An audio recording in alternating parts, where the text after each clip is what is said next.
Donc salut les mobbers, on se retrouve aujourd'hui pour vous montrer comment moi je fais pour savoir comment une courroie est usée. Donc là je vais la changer par une courroie crantée. Donc l'épaisseur a fait 13 dp. Celle qui est dessus, donc j'avais déjà changé, c'est une lisse renforcée. C'est une Vendico.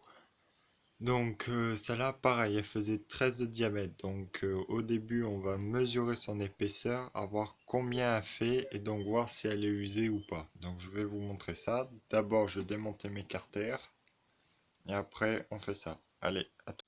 Donc voilà, mes deux courroies sont démontées. Donc déjà, l'autre, elle commence un petit peu à fatiguer, comme on peut le voir un petit peu. Mais sinon, en général, voilà, première vue, elle peut faire encore longtemps. Mais ce qu'on ne sait pas, c'est le diamètre.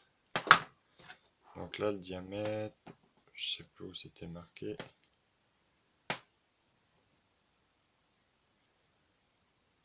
Non, ça y est plus. Mais c'était une 13 d'épée sur 880 de long. Ça là, c'est une 865 de long.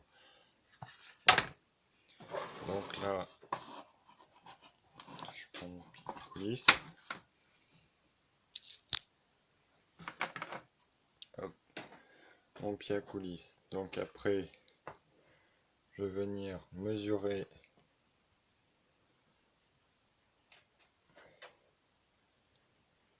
ma courroie. Et là, 10,69. Environ 10,69. Et elle,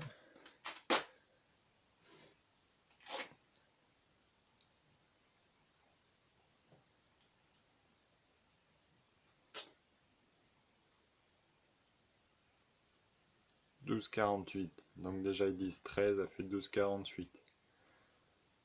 Donc voilà. Donc déjà on voit bien que celle-là, celle que j'ai, elle est déjà beaucoup plus fatiguée. Elle a diminué en épaisseur. Ce qui fait ça, ça force les variations bien sûr. Mais ce qui l'use encore plus, c'est surtout la pédalanceur vu qu'on fait rétrograder en force. Donc ça va l'user beaucoup plus vite.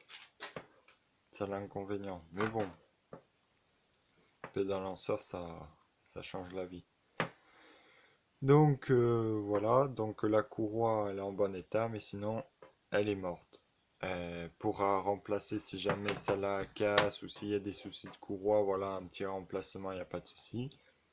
Mais l'autre inconvénient quand on a une courroie qui est diminuée, vous allez perdre bien sûr de la vitesse de pointe, car votre moteur va plus monter à fond en variation. Ça veut dire que à ce niveau-là, le variateur, là on voit bien, il s'est arrêté vers ici, si pas un peu plus bas. Donc il va s'arrêter ici, et donc le moteur va brailler et va rouler beaucoup moins vite.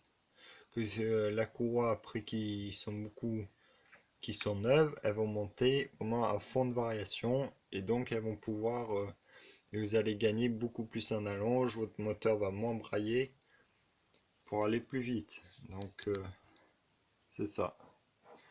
Donc voilà, là je vais changer la courroie. Je vais aller mettre ça là et je vais voir la différence de ce que ça fait une crantée contre une lisse. Donc voilà. Donc là c'est bon, la nouvelle courroie est installée. Donc ce qu'il va falloir faire gaffe vu que c'est pas les mêmes dimensions, il va falloir regarder les réglages et donc retoucher ces vis là. Parce qu'on voit, elle nage vu que c'est la courroie qui maintient. Donc il va falloir retoucher ces réglages pour détendre un petit peu la courroie car là elle est vraiment tendue, c'est elle qui maintient tout.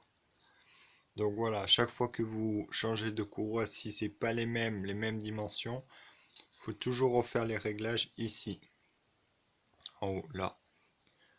Donc voilà, je vais reprendre les réglages pour détendre un petit peu la courroie. Donc voilà, allez, salut les mobbers et puis à très bientôt pour une prochaine vidéo.